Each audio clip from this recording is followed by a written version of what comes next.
जय हिंद। मेरा नाम जगराम है, मैं हरियाणा का बासिंदा हूँ। मेरा जिला रोहतक है, गांव चमनपरा है। मैं अंग्रेज़ों की फ़ौज में भर्ती हुआ था 1940 में, और 1941-42 में मैं अपने सुभाष चंद्र बोस की फ़ौज में आ गया था, वॉलंटियर हो गया था। कैसे उसके कैसे कैसे हुआ था ये? वॉलंटियर वहाँ जब हमारी फ़ौज हथियार डाल दिए थे तमाम फ़ौज ने, तो वहाँ पर कहाँ पे? सिंगापुर में हाँ, वो वैसे बताइए ना पूरा। सिंगापुर में हमारी फ़ौज जब एक जगह इकट्ठी हुई, उस जगह उन्होंने हमारे पास आया था जनरल मनमोहन सिंह और जनरल फुजीवाड़ा, जो जापान का प्राइम मिनिस्टर था, वो आए थे। और हमारे नेतागुण थे जो वहाँ हमारे अफसरान थे, वो उन्होंने आकर कहा कि भाई आप आईएनए में जाना चाहते हैं, क्योंकि आईएनए रास बिहारी बोस जो था वो हमारा लीडर सबसे बड़ा, उसने खड़ी करी थी ये शुरू में। मैं उस वक्त आईएनए में आया था। उसके बाद आईएनए कुछ दिन के लिए तोड़ दी गई और हम फिर वहीं रह गए। उसके बाद नेताजी सुभाष चंद्र बोस जर्मनी से हमारे पास आ गए। 2 तारीख को वो सिंगापुर नेवल बेस में उतरे थे, और उसने 2 तारीख को रात के 8 बजे जापान से ब्रॉडकास्ट किया था कि मैं यहाँ पहुँच गया हूँ। उसके बाद वो हमारे पास सिंगापुर आए और उन्होंने हमको लेक्चर दिया। उन्होंने कहा तुम हमें खून दो, मैं तुम्हें आज़ादी दूंगा। सबसे बड़ा काम जो किया उसने ये था कि भाई हम पहले कहते थे कोई जय हिंद हमारे पास नहीं था, नए जय नेहरू, जय मौलाना, जय गांधी। उनका नहीं, ये सब गलत है, राम राम, गुड मॉर्निंग, सब गलत है। हमारा एक ही काम है, वो है जय हिंद। और उसको जरा तेज आवाज़ में कहो दूसरे कि पता लगे भी हाँ जय हिंद की फौज है ये। मैं वहाँ से फिर न्यूसन पार्क में आ गया। न्यूसन पार्क से नंबर 1 सुभाष गुरेल रेजिमेंट जो खड़ी की थी सुभाष जी ने, उसमें चला गया नंबर 1 डिवीज़न में। नंबर 1 डिवीज़न सुभाष गुरेल रेजिमेंट, और मैं नंबर 1 की कंपनी में था। एक कंपनी में मैं वारंट अफसर इंटेलिजेंस का था। इंटेलिजेंस में मैं रहा। मेरा कंपनी कमांडर जो था वो कैप्टन भरत सिंह था। प्लाटून कमांडर मैं हेडक्वार्टर में था, लेकिन प्लाटून कमांडर रोशन लाल हुआ करता। हमने प्रहोम से आगे जो चलते थे, पैदल चलते चलते चलते कलानन सेक्टर में, और हम आगे वहाँ मंगला के नाम रहे खंडलपाड़ा गांव है। हम खंडलपाड़ा से रात को चल पड़े, और चलते चलते वहाँ से 9 मील के फासले पर हम जाके ये दरिया कलारान के किनारे पर रुक गए रात सुबह ही, क्योंकि आगे दुश्मन का डर था। हमारे सामने अफ्रीकन डिवीजन था, ये पता नहीं कौन सा डिवीजन थे अफ्रीकन। हुक्म दिया कर्नल रतूरी साहब ने कि आगे रेख करके आओ, देखो कहाँ से क्या कुछ हो रहा है। मैं इंटेलिजेंस का सब अफसर था, और मैं और मेरे साथ एक सोताज था आशिया की 5 और डिस्ट्रिक्ट महेंद्र रेवाड़ी में, वो था। हम दोनों चले वहाँ से। हमने वो जाकर देखा कि भाई यहाँ दुश्मन जो है बिल्कुल दरिया किनारे पर पोजीशन ले रखी है उन्होंने। हम जंगल में से बहुत मुश्किल से, बहुत परेशानी से आगे मैंने कहा कि कर्नल साहब यहाँ इस जगह एक मशीन गन लगा रखी है अंग्रेज़ों ने, और ये यहाँ दरिया के उड़े है, और बाकी उसका फोर्स पर नहीं पड़ा हुआ है। उन्होंने कहा अच्छा भाई, तो तुमने लगा रखी तो हम रात को अटैक करेंगे।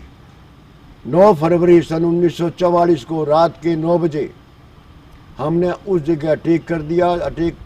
हम जो वहाँ चले रहा था, आगे से अंग्रेज़ों की मशीन लगी हुई थी, वहाँ कोई लेफ्टिनेंट था अंग्रेज़, उसने कहा होल्ड टू कम्स देयर।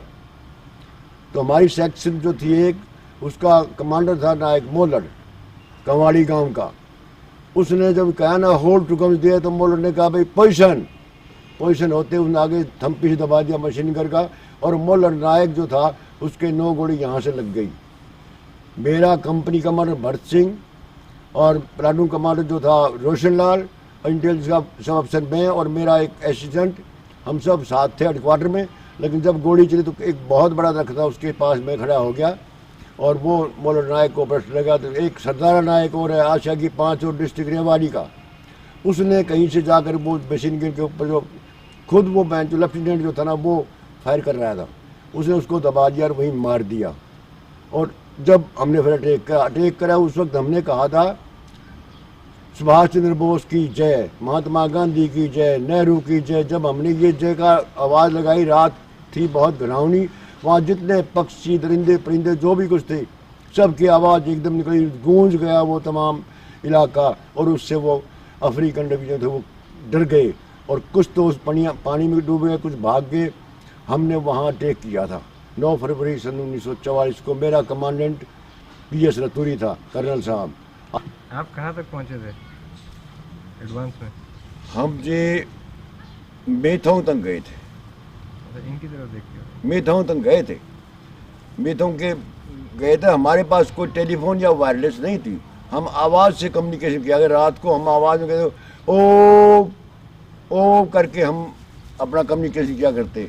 बाकी अगर हम दूर वहीं जंगल में जा रहे हैं, अकेले अकेले हैं रेकी करने वास्ते, तो हमने ऐसे एक फाख्ता होता है, फाख्ता जानवर, कुकू कुकू ये आवाज़ लगा के कम्युनिकेशन किया करते। वहाँ से हमें ये पता करना था कि इम्फाल जो है, इम्फाल में हमारी फौजों ने घेरा डाल दिया चारों तरफ से, और इम्फाल फॉल हुआ, इम्फाल फॉल हुआ। हम यूँ बाट देख रहे थे रात और दिन की, इम्फाल फॉल हुआ तो हम यहाँ चटगांव में चले घुस जाएंगे। लेकिन हमारी बदकिस्मती, हमारे जो काम थे वो वैसे ही चले गए, और हमने वहाँ से ये इम्फाल जो है ये हमारा हाथ में नहीं आया।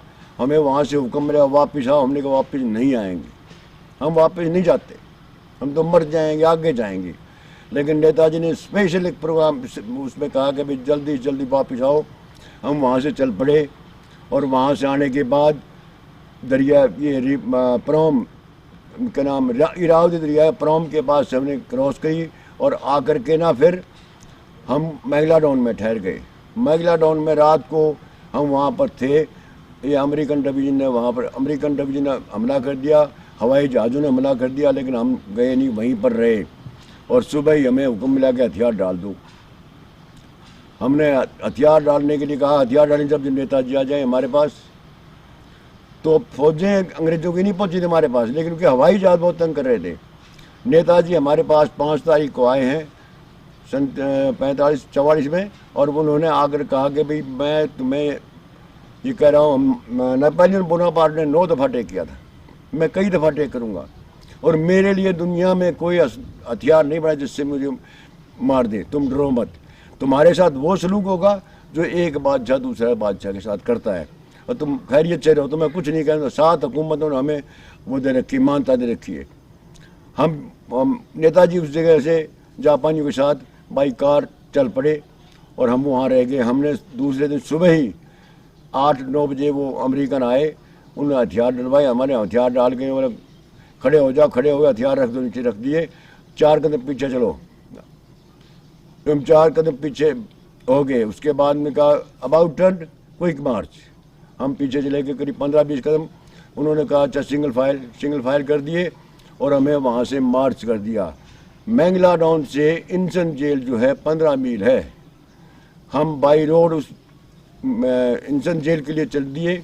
वहाँ पर हम चले गए इंसन जेल में। वहाँ सिपाही जो थे वो तो बार को हम बंद कर रहे थे कि हम 500-700 थे अफसरान, वो सारे कालकोट में कर दिए बंद, जिसे काल कोठी कहते हैं, जिसमें एक आदमी रहता है, लेकिन हम एक कोठी में 4 आदमी हुआ करते, और हफ्ता 1.5 हफ्ता वहीं रहे। फिर उसके बाद में उन्होंने हमें यहाँ इंडिया आने के लिए कहा चलो चलते हैं। हम इंडिया के लिए आ गए। डेक पर जब आए तो उन्होंने कहा जहाज़ में बैठ जाओ। हम 700 आदमी इस वक्त। मैंने कहा अभी जहाज़ में तो नहीं बैठेंगे हम। उन्होंने कहा क्यों भाई, हमारे सब अफसर थे। हम कहा बैठेंगे जब क्या 700, हमें 700 गोरखे ले आओ, और 700 अंग्रेज होंगे जब बैठेंगे, बना तुम हमें डबो देंगे। तो उन्होंने हफ्ता फिर रोक लिए। हफ्ता के बाद वो सारे वही काम करके हमें वो बैठा दिया वहाँ से। हम वहाँ से आगे कलकत्ता हावड़ा पर। जब हावड़ा आए हैं जहाज़ में से वो अंग्रेज निकल गए और गोरखे निकल। जब हम ऊपर आए हैं हमने देखा है कि CMP खड़ी हुई है और मशीन गन लगी हुई है। तो हमने कहा ये तो गोली मारेंगे। तो हमने हल्ला मचा दिया, इनकलाब जिंदाबाद, वही नारे हमने शुरू कर दिए जो लगाया करते। वहाँ उनका एक वो कमांडिंग था, वो उन्होंने कहा भाई क्यों, क्या कर रहे हो कि तुमने मशीन गन लगा रखी है। उन्हें हुक्म दिया हटाओ यहाँ से, आप बड़ी मेहरबानी। वो बड़ा हमें तहजीम से बोला, उन्होंने कहा आप बड़ी मेहरबानी से नीचे उतराओ, आप ठीक ठाक आ गए, अच्छी बात है। हम नीचे उतराए और नीचे उतराने के बाद में जो माल गोदाम होते हैं डेक पर, जहाँ जहाज का सामान उतरता है, वहाँ हमें माल गोदाम में बंद कर दिया। माल गोदाम बंद करके ताला लगा दिया बाहर से, और कोई पूछता नहीं है। जब ये ऐसा कर दिया तो हमने वो अपने हाथों से उसको पीटना शुरू कर दिया, और वो आवाज़ आने लगी तो फिर आए, क्या बात है भी, बात क्या है, तुम क्या कर रहे हो, मारना, गोली मारो। हमने गाड़ियाँ दी, गाड़ियाँ भी दी, मारो हमें गोली, लेकिन उन्होंने कहा नहीं गोली नहीं मारेंगे। तो एक ब्रिगेडियर आया, उनका भाई क्या बात है, बात बताओ। भाई यहाँ कुछ भी नहीं है हमारे पास, तो बीड़ी माचिस भी नहीं है। उन्होंने उसी वक्त एक डब्बा लाया सिगरेट का और माचिस वहाँ फेंक दी, और पीछे से गेट खोल दिया। वहाँ फौज की, मिलिट्री की लारी लगी हुई थी, ये 3 टन लारियाँ, उसमें एक में वो 4 सिपाही आगे, 4 पीछे, और बीच में 4 हम, यानी 12 आदमी एक गाड़ी में बैठाए और मार्च कर दी। और रिक्रूट थे जो हमारे साथ गार्ड में बैठे थे, हमने उनसे कुछ कहना भी शुरू किया तो वो बेचारे रोने लग गए। उन्होंने कहा हम क्या करें, हम तो बेबस हैं, हम जानते भी कुछ नहीं, हम तो अभी आए हैं भर्ती होकर के। वहाँ से वो हमें जिगरगच्चा कैंप ले गए। जिगरगच्चा कैंप गए तो वहाँ 3 कैंप बना रखे थे, और उसका इंचार्ज तो कोई कर्नल था, लेकिन एक मुसलमान सूबेदार मेजर था। उसने जाते हमने कहा भाई मुसलमान इधर, सिख इधर, हिंदू इधर। तो हम खड़े हो गए, हमने उसको गाड़ी देनी शुरू कर दी कि तू बहन से कौन है, हम तो हिंदुस्तानी है, हमारे अंदर कोई कौम नहीं है। और हम उसके गले पड़ गए, आखिर मुझे भागना पड़ा। हम तीनों कौम, सब कौम तीनों उसमें बढ़ गए।